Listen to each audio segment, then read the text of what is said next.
The man has a filthy, rotten mind.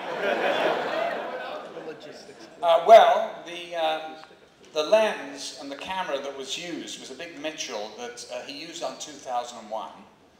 And it moved so slowly that actually the actual time that we actually shot to shoot that scene was 28 minutes.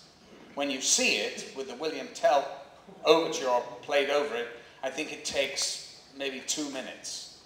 So these two girls that were cast, very pretty, one blonde, one brunette, very nice. Yeah. I was young myself. No, let's not jump to conclusions. It was all for art. Well, you know, the thing is that Stanley, I knew, had a little bit of a crush on the brunette. So, you know, I mean, he was the big boss, and he was always, you know, laying down this, that, and the other rules, and this, that, and the other, blah, blah. So any little thing I could get to wedge a little bit of an opportunity, I did. So he couldn't get into the room. It was a real room in an apartment, and the camera filled the doorway. It was completely huge. These Mitchell cameras were huge.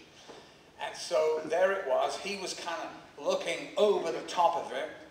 And so we come in, just real time. We all get undressed. I mean, I take the blonde first. I give her the business. And we're talking away. And I'm going, how's this feel, darling? All right? Okay, I'm going to get on top of you now. I'll give you a bit of the old in, out. Lovely, lovely. And Stanley's shouting orders like, okay, get dressed. Okay, get off her, get dressed. Okay, stand right, get dressed. I get dressed, she gets dressed.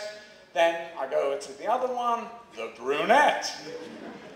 And I undress the brunette, right? She's this, I mean, I wish I'd had the presence of mind to look a little more in detail at the bodies because they were gorgeous, but as I was acting, I just sort of never saw a thing except a blur. I mean, the breast was a blur like that, and that's all I remember. But so the brunette is now Starkers. I'm now Starkers. I've got her on the bed, and I'm humping away, real horror show. I'm giving it a bit of this, and Stanley goes, okay, Mark, that's enough. Ignore him. Boom.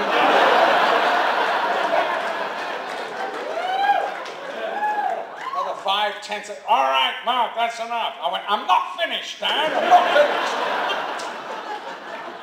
finished. Drove him nuts. He couldn't get into the set because the camera was in the door. So he was so pissed.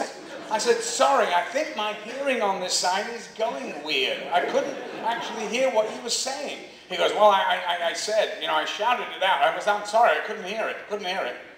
So that was my fun little joke with him on that one. Yes. Yes.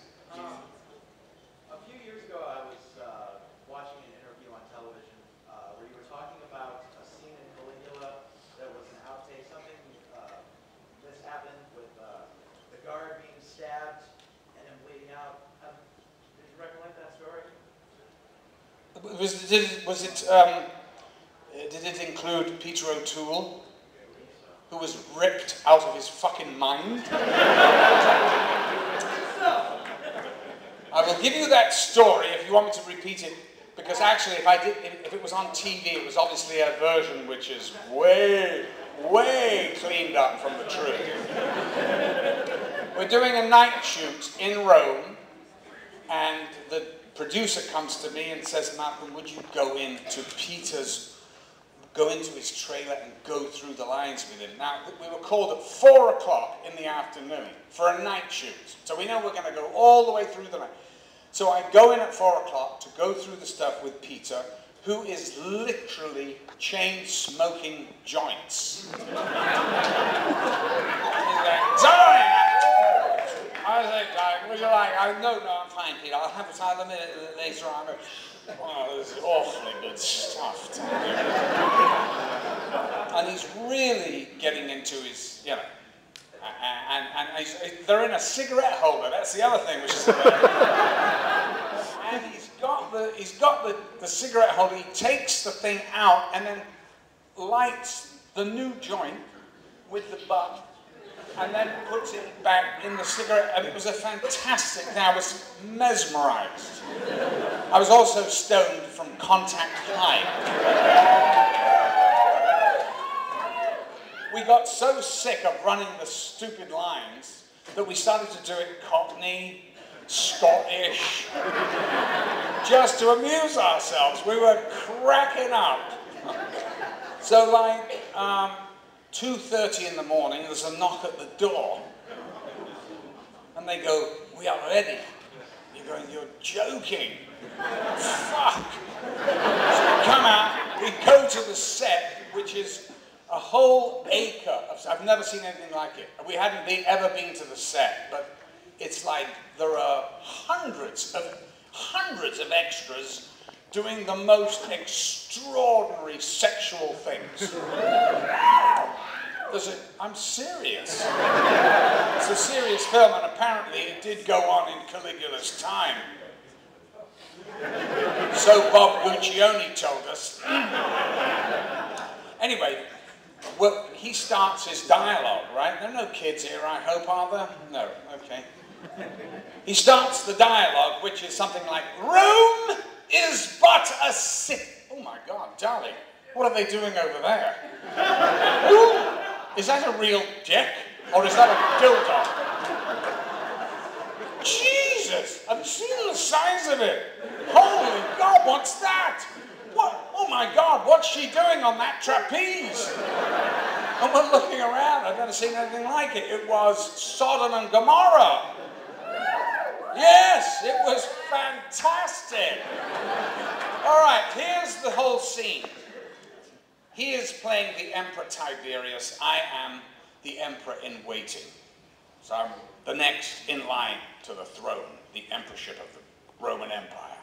And he's Tiberius. So we come up to a guard who's standing there, and Tiberius. O'Toole says, "Caligula, do you think this man is drunk?"